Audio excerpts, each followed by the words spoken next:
Big stories, big guests, the big picture. Afternoons with Rob Breckenridge. Weekdays 12:30 to 3, 770 CHQR.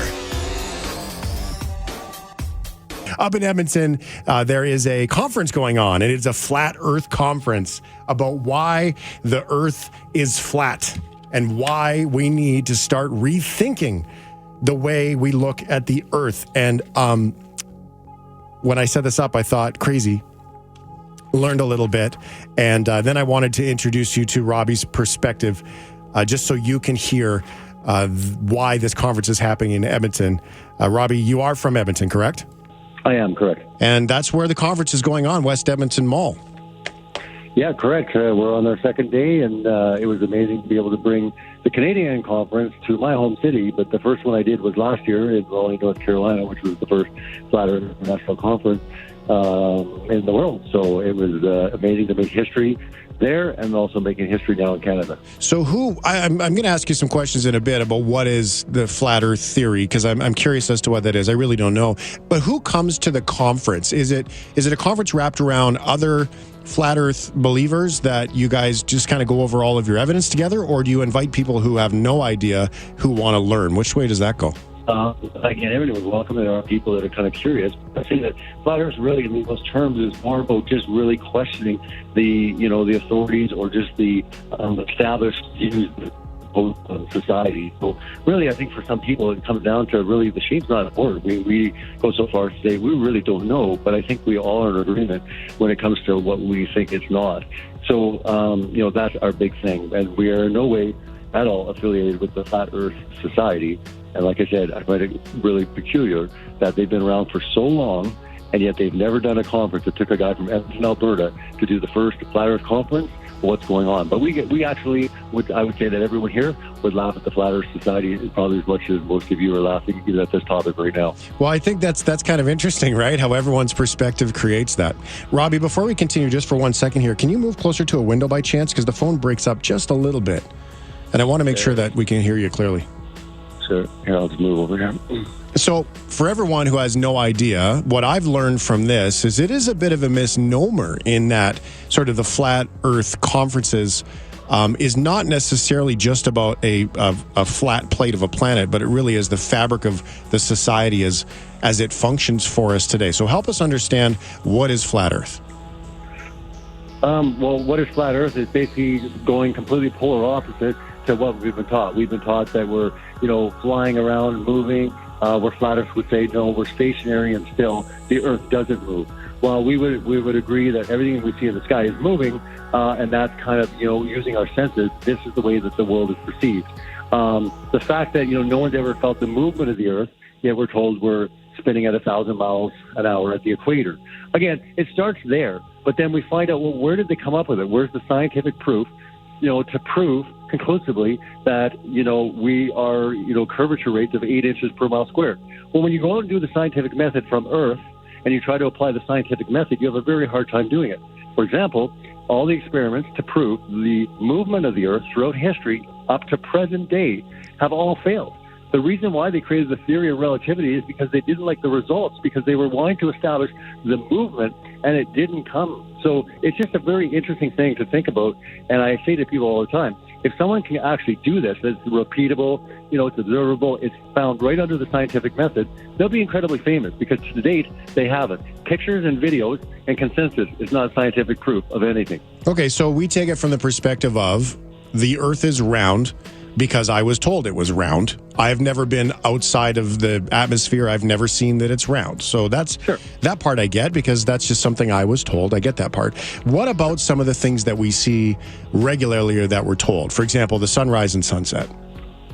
Sure. I mean, again, here it comes down. I'm going to give you a good example.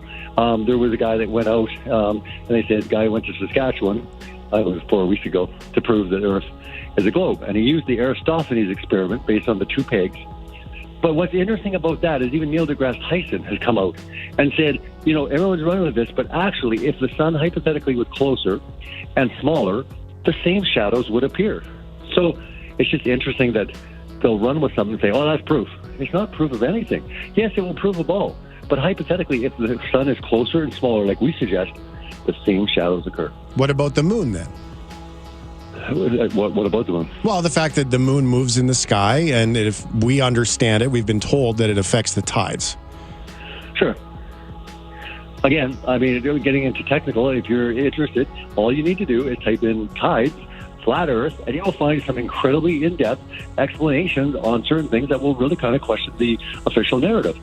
So again, it's about other opinions, it's other views. It's saying, look, science should never be settled. It should always be encouraged to ask questions, to challenge it, to do better. We've come to a point in society where it's frowned upon. This topic is so frowned upon that if you even say that you're looking into it, mark my words, you even having a discussion with me, people are going to be upset. Why would you give him a platform? This is the type of hate that is coming to this community. I've never seen anything like it in my life. There are flat earthers here that for the longest time they said, look, I'm not a flat earther. I don't want to look into it. They were railed against, everyone, family members, people, all sorts. It's just unbelievable to me what's going on.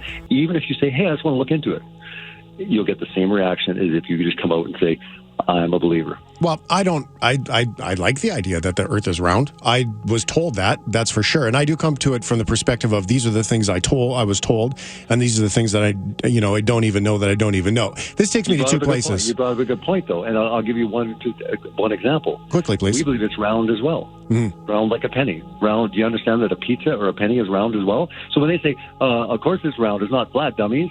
Yeah, you're right. It's round, but it's not. It can still be flat. So again, the terminology needs to change a little bit, because when you're writing articles, say these guys don't believe the Earth is round. Yes, we do. We believe the Earth is round, like a penny or a pancake.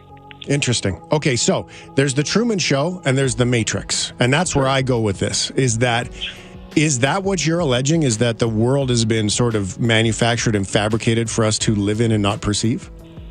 I would say that the way I hold the view is that our world was created in a very specific, intelligent way, that everything that we see has been designed for us, like I guess Truman Show. I think there is a lot of evidence to support the fact.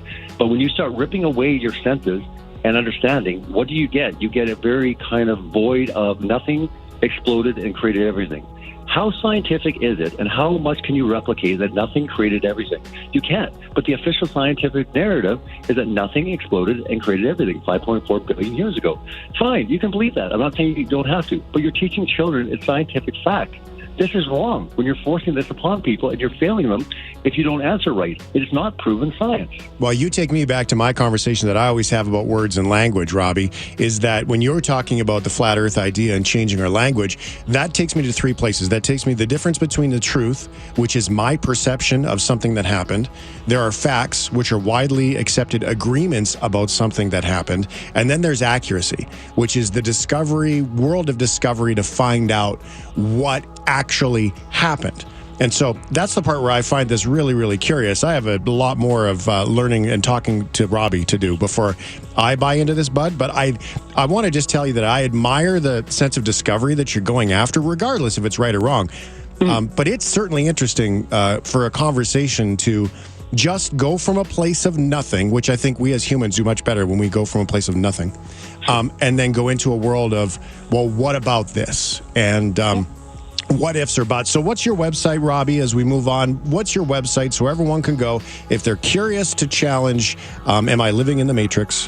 Where do they go? My website, I go on YouTube, and also the website Celebrate Truth. So if you just you Google Celebrate Truth, you'll find all of my documentaries, videos on YouTube, as well. If you go to celebratetruth.org, you'll find other information there. But again, if you're looking for the conference type information, it's just FE2018.com. All right, it's the Flat Earth International Conference going on this weekend up in Edmonton. Robbie Davidson is the conference organizer. Thanks for taking the time, Robbie. And I'm going to acknowledge one thing, because you've been really taken to the cleaners by a lot of different media outlets, and still standing in the face of the media and this conversation for everyone in our community. I just appreciate that. That takes courage. Thanks, man. Well, I definitely, appreciate you. And again, I know that not everything's going to be perfect. I mean, we're not in a perfect world. But I do appreciate when people just kind of look at it a different way and start reporting, things just like maybe shifting off the fact of the round. These guys believe it's round too. So let's stop saying they don't believe it's round. They do. Round things don't have to be spheres or balls. I think stuff like this is just a good discussion to have. And I think you have a good outlook. And I'm always impressed talking to people that just are looking to kind of, go against maybe what all the media outlets are doing. I'm going to do something a little different. Maybe there's some commonalities there after all. That's Robbie Davidson. He's with the Flat Earth Convention event organizer that is going up in Edmonton. Try to get that convention. That's right. Afternoons with Rob Breckenridge, starting at 12:30 on News Talk 770 Calgary.